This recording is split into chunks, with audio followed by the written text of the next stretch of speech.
Hi friends, మీ డాగ్స్ని లేదా పెట్స్ని యూట్యూబ్లో అమ్మాలంటే మా ఛానల్ వాట్సాప్ నెంబర్కి వీడియో పంపించండి.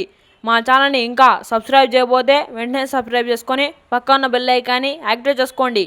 Let's start the video. Hi friends, welcome to our channel. ఈరోజు మీకోసం top quality golden retriever double bone adult dog అనేది అమ్మకాన్ని తీసుకురావడం జరిగింది. Only 1 male dog available. Dog యొక్క ఏజ్ వచ్చేసి 1 year 2 months. Up to date vaccinations అన్నీ కంప్లీట్ అయ్యాయని చెప్పడం జరిగింది. ట్రాన్స్పోర్టేషన్ ఏపీ మరియు తెలంగాణ అవైలబుల్. డాగ్ యొక్క ప్రైస్ వచ్చేసి 8K అనగా 8,000 ప్రైస్లో డిస్కౌంట్ ఇస్తామని చెప్పడం జరిగింది. డాగ్ యొక్క ఓనర్ నేమ్ వచ్చేసి హేమంత్. డాగ్ యొక్క లొకేషన్ వచ్చేసి నియర్ హనుమాన్ జంక్షన్. మన ఛానల్ని కొత్త విషయాలు సబ్స్క్రైబ్ చేయకపోతే వెంటనే సబ్స్క్రైబ్ చేసుకొని పక్కన బెల్ ఐకాన్ యాక్టివేట్ చేసుకోండి. థ్యాంక్స్, అందరూ ఉండాలి.